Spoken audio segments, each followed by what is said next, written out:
बच्चों, पिछले क्लास में हमने विभिन्न प्रकार की एकक कोशिका के बारे में जानकारी हासिल की थी।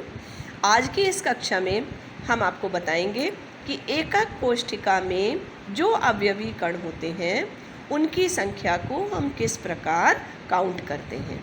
तो इसके कुछ नियम हैं, इसको आप जान लीजिए। उन कणों की उपस्थिति विभिन्न जगहों पर उनकी उपस्थिति के आधार पर उनकी सहभागिता निर्धारित की जाती है। जैसे पहला नियम क्या है कि यदि किसी एकक कोशिका के कोनों पर अवयवी कण उपस्थित है तो यह 8 अन्य एकक कोशिकाओं से सहभाजित होती है या शेयर्ड होती है।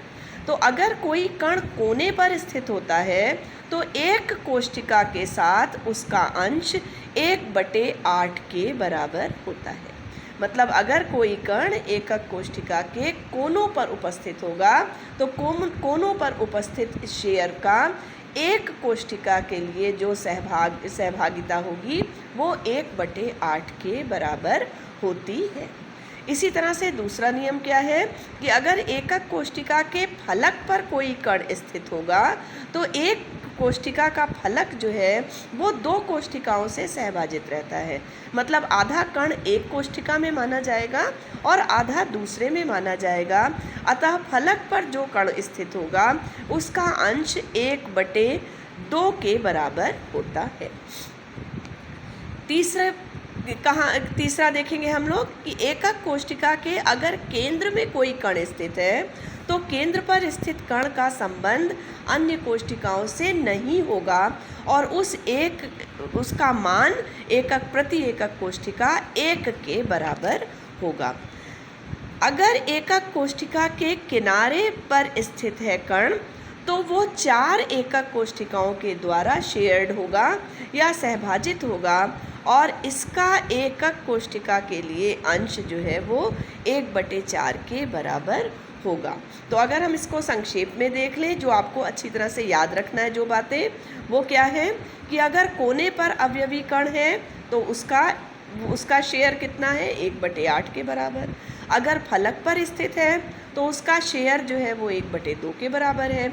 केंद्र पर है तो 1 के बराबर और किनारे पर है तो 1/4 के बराबर। बच्चों, ये चारों पॉइंट आप लोग अच्छी तरह से याद कर लेंगे, तभी इससे संबंधित सवाल को आसानी से हल कर पाएंगे।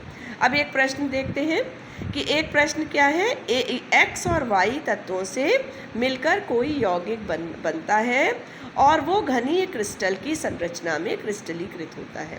मतलब उसका आकार किस प्रकार से है, घन के आकार का है। y परमाणु जो है घन के कोनों पर है और x जो है वो फलक पर स्थित है। तो अब आपको इस यौगिक का सूत्र ज्ञात करना है। अब देखिए कैसे करेंगे। घन के कोने पर कितने कोने होते हैं, 8 कोने होते हैं और 8 कोनों पर y कण उपस्थित है। ठीक है, तो एक कोशिका में y का अंश कितना होगा, 1/8 गुणे 8 के बराबर, क्योंकि 8 कोनों पर है और एक का जो है अंश कितने के बराबर होता है, 1/8 के बराबर। तो 8 कणों का अंश 1/8 गुणे 8 बराबर 1 के बराबर होगा। मतलब y की संख्या उस यौगिक में कितनी है, 1 है।